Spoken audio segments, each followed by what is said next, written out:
제가 준비를 굉장히 많이 했는데, 또 어떻게 전달해드릴지 오늘 또. 음, 음. 막간을 이용해서 지금 실명으로 안 들어오고 다른 걸로 들어오신 분들이 계세요. 그분들은 나중에 가산점 체크가 안 되거든요. 지금 삼성 기계 이름으로 들어오신 분도 계셔서 혹시나 이름 변경이 가능하시면 변경 부탁드릴게요.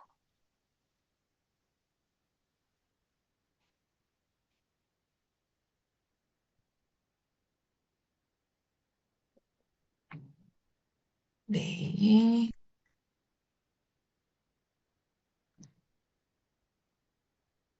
자, 제가 공유를 해보도록 할게요.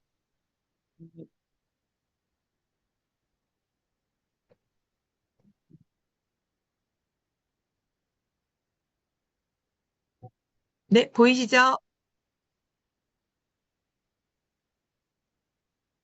네, 아주 잘 Recording in 보입니다. progress. 감사합니다.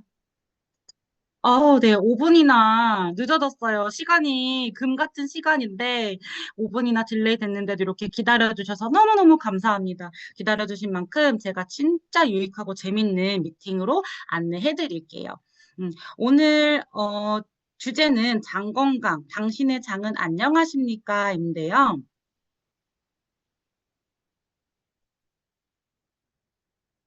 네, 요거 제가 넘기면 넘어가나요? 네, 좋습니다. 사진을 보시면 혹시 왼쪽에 이 사람이 누군지 아시는 분 계신가요? 혹시? 제가 5초 정도 시간 드릴 텐데요. 맞추시는 분께 제가 선물을 하나 드리겠습니다. 채팅창으로 써주세요. 5, 4, 3, 2, 1, 땡! 없, 땡! 소크라테스 아닙니다. 땡땡땡땡. 못 맞추실 줄 알았어요. 그렇기 때문에 선물을 걸었습니다. 이분은요, 의사의 윤리를 규정하고 고대 의학을 집대성한 인물인 의학의 아버지 히포크라테스예요. 히포크라테스는요, 이미 2400년 전부터 모든 질병은 장에서 시작된다라고 이야기를 했거든요. 히포크라테스의 이런 말은 오늘날 점점 더 명확히 증명이 되고 있습니다. 그래서 오늘은 모든 질병의 시작점인 장의 역할과 왜 장이 중요한지, 그리고 왜 관리해야만 되는지, 그리고 어떻게 하면 관리할 수 있는지, 내 몸속의 작은 우주, 장의 세계를 파헤쳐 보도록 하겠습니다. 네, 다음으로 넘어가면요. 네. 자, 우리가 먹은 음식은 이렇게 입, 식도, 위, 소장, 대장, 항문 순서로 이동을 하는데요. 위는 음식을 잘게 갈아주는 믹서기 역할을 하고요. 처음부터 본격적으로 소화가 되는 곳이기 때문에 음식이 죽처럼 변해서 소장으로 이동을 합니다. 그리고 소장에서 음식물의 영양소가 흡수가 되는데 이 소장의 길이는 약 6에서 7m입니다. 소장은 십이지장, 공장, 회장으로 나뉘는데 우리가 먹은 단백질과 비타민, 미네랄 대부분이 여기서 흡수가 되는데요. 특히 소장의 작은 손가락 모양의 융털 돌기가 우리 몸이 더욱 많은 영양을 흡수할 수 있도록 하고요. 동시에 노폐물로부터 보호하는 기능을 하기도 합니다. 이렇게 융털 돌기가 건강하면 건강할수록 세포는 효율적으로 영양분을 흡수할 수가 있습니다. 그리고 1.5m 정도 되는 길이의 대장에서는요, 남은 음식의 수분을 흡수한 뒤에 배변을 만들고 몸 밖으로 배출을 합니다. 대장에는 다양한 미생물 균들이 존재하고요. 유산균과 같은 유익균이 장 환경을 건강하게 만드는 데 도움을 줍니다. 이런 장의 길이를 다 펼쳐 놓으면 총 약 7에서 9m 정도 되고요. 그렇기 때문에 우리 몸속에서는 생각보다 긴 영양 흡수 공장이 있다고 보시면 됩니다. 네, 다음으로 넘어가시면요. 이러한 장이 건강해야 되는 이유를 제가 말씀드릴게요. 왜 장 건강이 중요할까요? 첫 번째는 장이 건강해야 배변 활동이 잘 이루어지기 때문인데요. 배변 활동은 우리가 먹고 자고 활동하는 데 있어서 굉장히 중요한 요소이기 때문에 배변 활동이 잘 돼야 하루를 편안하고 건강하게 지낼 수 있습니다. 두 번째는 장 건강은요, 다이어트와도 아주 밀접한 관련이 있는데요. 영양소를 부드럽고 노폐물과 찌꺼기를 잘 배출하고 필요한 영양을 잘 흡수할 수 있어야지 순환이 잘 된다고 봅니다. 그래서 다이어트에 있어서 대사가 굉장히 중요한 만큼 장이 건강해야 대사 능력이 좋아집니다. 그리고 세 번째는 가장 중요한 면역인데요. 면역세포의 70%가 장에 존재하는 만큼 장을 잘 관리해야 면역력 또한 지킬 수 있기 때문입니다. 네, 그렇다면 첫 번째로 이야기했던 배변 활동과 관련된 이야기를 먼저 해볼게요. 음, 우리가 변비 관련 광고를 보면 장이 이렇게 꿈틀꿈틀 움직이는 이미지를 볼 수 있거든요. 이렇게 장이 꿈틀대면서 움직여서 내용물을 밀어내는 것을 연동운동이라고 합니다. 이는 장의 연동운동이 활발해야 곧 배변 활동이 원활하다고 할 수 있는데요. 사람에 따라서는 연동운동이 활발하지 않아서 배변 활동에 어려움을 겪는 분들이 많아요. 장이 너무 둔감한 경우에는 잘 움직이지 않으니까 당연히 변이 이동할 수가 없겠죠. 그리고 또 하나는 장이 너무 예민한 경우도 있는데요. 너무 예민할 경우에도 경직이 될 수 있어요. 왜 사람이 깜짝 놀랐을 때 잠시 잠깐 이렇게 멈추게 되잖아요. 그것처럼 스트레스나 자극에 굉장히 예민하게 반응할 경우에도 장이 원활하게 움직일 수 없습니다. 네, 다음 페이지 보시면 이 장의 연동 운동의 적신호 중 하나가 바로 변비거든요. 특히나 요즘 많은 사람들이 변비로 불편감을 느끼고 있습니다.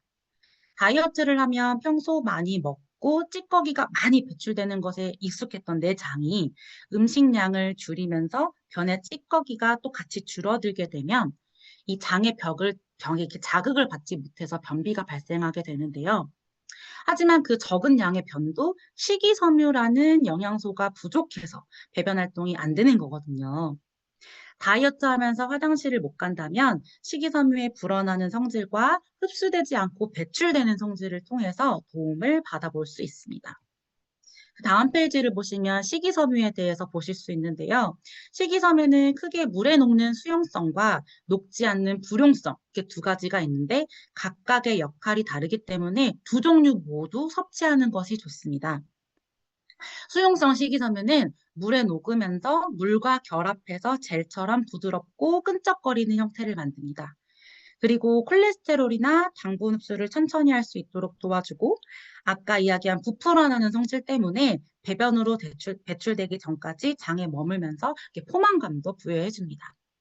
그리고 불용성 식이섬유는요. 거칠거칠한 특징이 있어요. 그리고 부피감을 갖고 있기 때문에 대변의 양을 늘려서 배변 활동을 원활하게 하는 데 도움을 주고요. 이 거칠한 조직들이 위장 운동을 촉진시키는 작용을 해줍니다. 그러면 위장 운동이 촉진되니까 장내에서 대변이 빨리 이동하도록 만들어서 변이 머무는 시간을 좀 단축시켜주는 효과도 있겠죠. 이렇게 충분한 영양을 내 몸에 넣어준다면 노폐물과 찌꺼기를 잘 배출하게 되고 내 몸에 필요한 영양을 잘 흡수해서 대사를 활발하게 하기 때문에 더 건강한 다이어트를 할 수 있는 거죠. 그리고 다음 페이지에 보시면은 장에 면역세포의 70%가 있다고 제가 아까 전에 말씀을 드렸어요. 사람의 장에는 약 100조 이상의 균이 살고 있다고 합니다. 이 균들은 우리가 섭취한 음식물을 먹고 함께 살아가고 있는데요. 건강한 장을 유지하려면 장내 유익균과 유해균의 비율이 중요합니다. 그런데 건강하지 못한, 균형 잡히지 못한 음식들을 섭취한다거나 스트레스를 너무 많이 받는다거나 등등 여러 가지 이유로 인해서 장내 세균총의 균형이 깨지게 되면 장의 기능을 제대로 하지 못할 뿐만 아니라 면역력도 떨어지고 비만에도 악영향을 끼치게 됩니다. 네, 다음으로 넘어가시면요. 또 장이 우리의 제2의 뇌다 아니면 장과 뇌가 연결되어 있다라는 말을 혹시 들어보셨나요?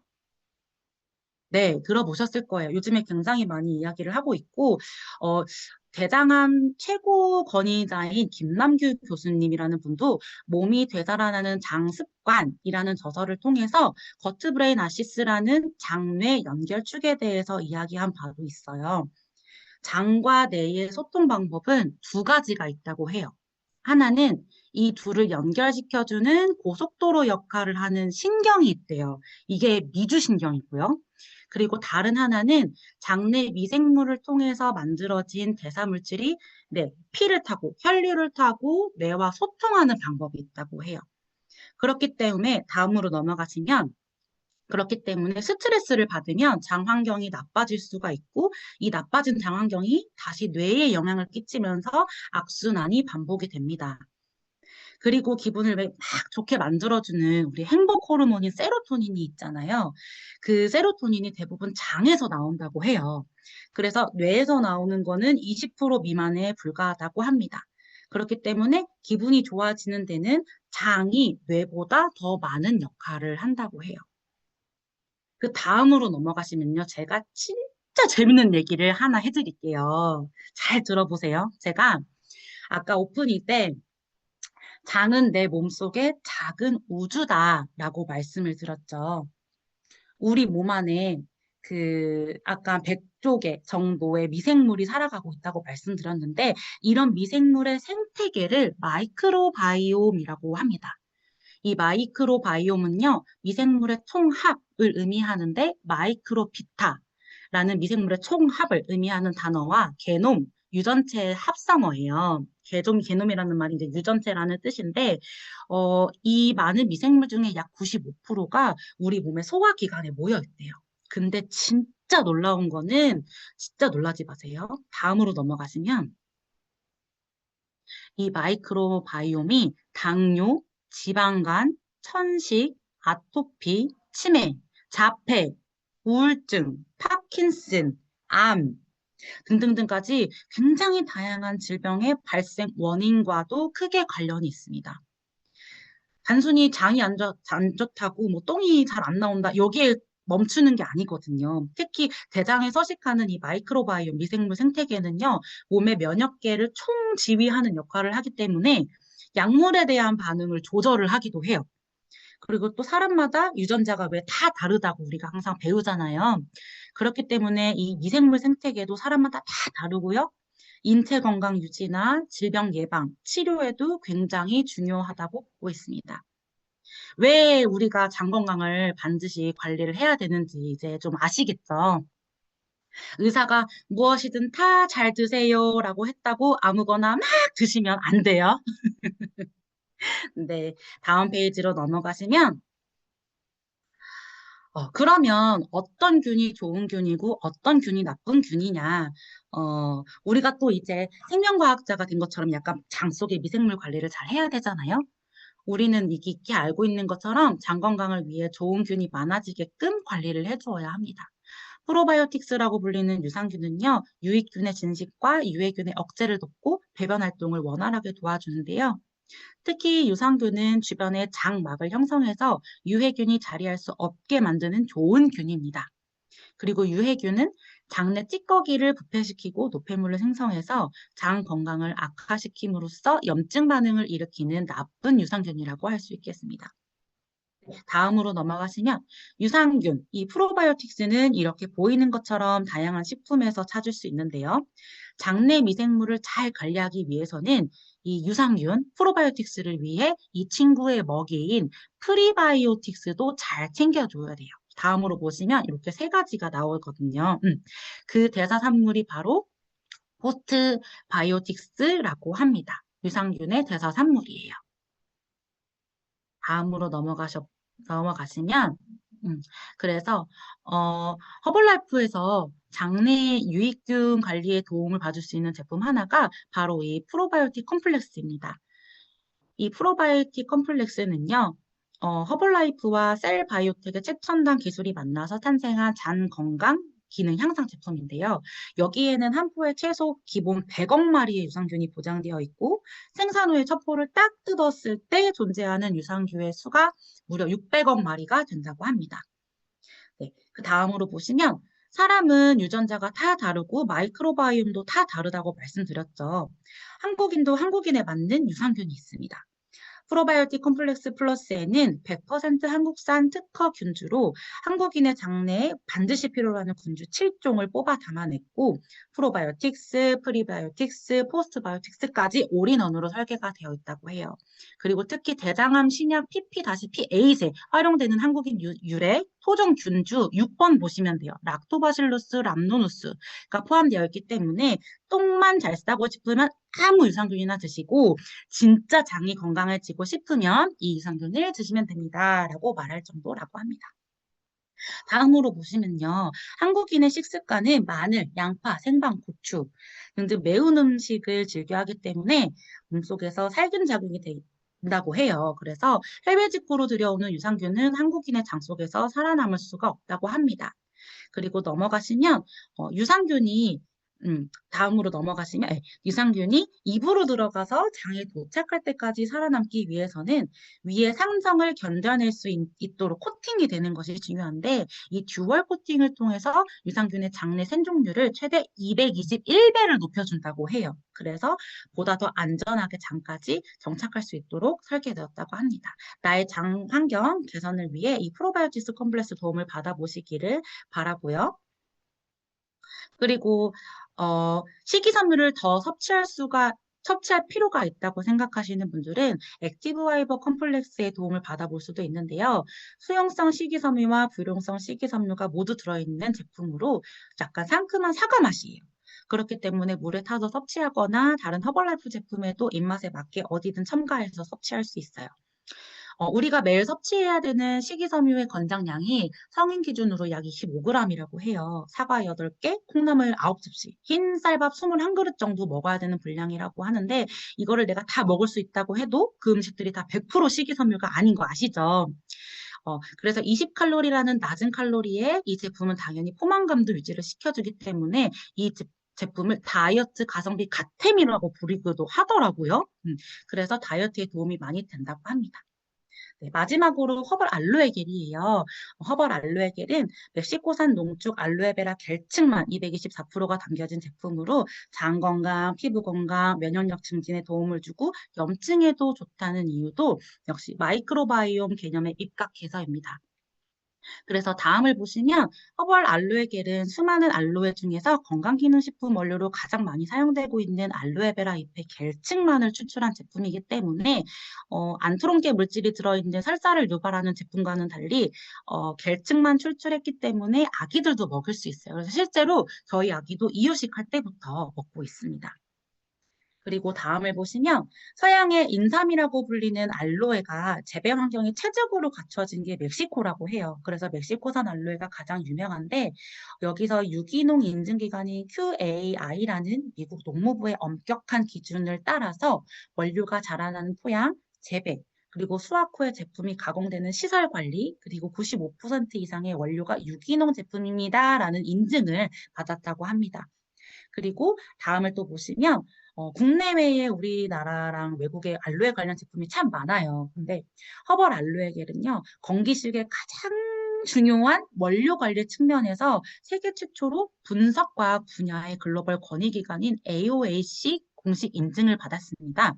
이거는 허벌라이프의 알로에베라 원료 관리법이 알로에 관련 업계의 기준이 됐다는 의미거든요. 그래서 AOAC는 인증 분석법으로 관리